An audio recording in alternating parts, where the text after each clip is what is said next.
में जब बच्चा पूरे बिस्तर गीले कर देता है, कई माँ बिस्तर बदलती है, चेंज करती है, सूखे में सुलाती है, जब सारे के सारे ही बिस्तर गीले कर देता है तो माँ क्या करती है, मेरे बच्चे को कहीं सर्दी न लग जावे, मेरा बच्चा ठंड में ना आ जावे, सर्दी में ना आ जावे, तो माँ क्या करती है, फिर जब सभी बिस्तर गीले हो जाते हैं तो माँ उस बच्चे को फिर अपने सीने पर लिटाती है, अपने आंचल की गर्मी देती है कि कहीं मेरे बच्चे की तबीयत बिगड़ न जाए। आंचल की गर्मी देती है, सीने पे लिटाती है। और जब बच्चे की तबीयत खराब हो जाती है तो कभी कभी माँ पूरी पूरी रात नहीं सोती है, पूरी पूरी रात जागती है, बेटे की सुख सुविधा का ध्यान रखती है।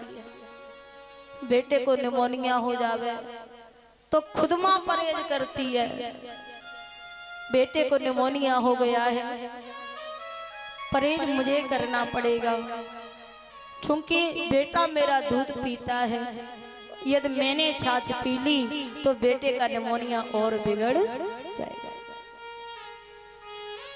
बीमारी बच्चे को होती है और माँ परहेज करती है।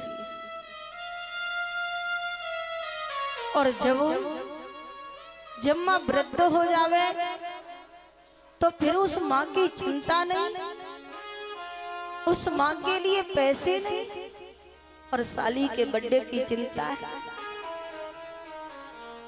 कुछ ऐसे भी बच्चे हैं कि माँ के तन की धोती फट गई, पैरों की चप्पल फट गई, उसकी परवाह नहीं है, और अपना बच्चा चाहे 1 साल का है और बच्चा खिलौने के बारे में जानता तक नहीं, लेकिन फिर भी अपने बच्चे का बर्थडे मनाएंगे, अपने बच्चे को बड़े बड़े महंगे कीमती तोहफा देंगे गिफ्ट में, और बच्चा उन तोहफों के बारे में जानता तक नहीं। बड़े बड़े महंगे तोहफा देंगे, बड़े बड़े महंगे खिलौना देंगे, लेकिन इन खिलौनों की बजाय बच्चा जब उनका मतलब समझता ही नहीं, अभी छोटा है फिर भी इतने महंगे कीमती तोहफा दे रहे हैं, और इनकी बजाय माँ के तन की साड़ी फट गई है, माँ की इज्जत जा रही है, तो इसकी बजाय माँ के तन की साड़ी आ जाए, माँ के पैरों की चप्पल आ जावे, पिता के जूते आ जावे, पिता की पगड़ी आ जावे, तो कितना अच्छा रहेगा।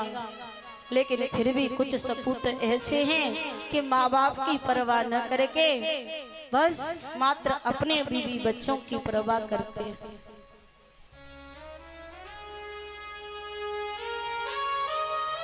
सुखदेव जी महाराज समझाते हैं,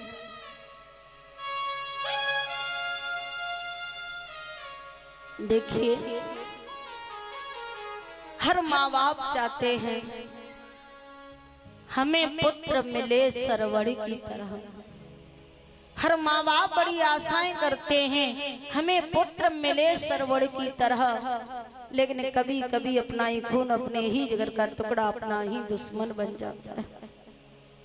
हमें पुत्र मिले सरवण की तरह, लेकिन बन जाते हैं बेटा दुश्मन की तरह।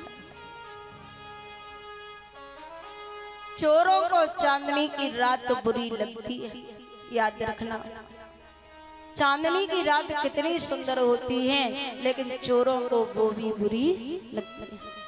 चोरों को चांदनी की रात बुरी लगती है और बिगड़ी औलाद को हर बात बुरी लगती है। आज के समय में देश परेशान नेताओं से और बाप परेशान बेटों से।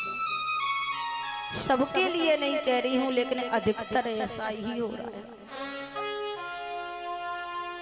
परीक्षित महाराज जी,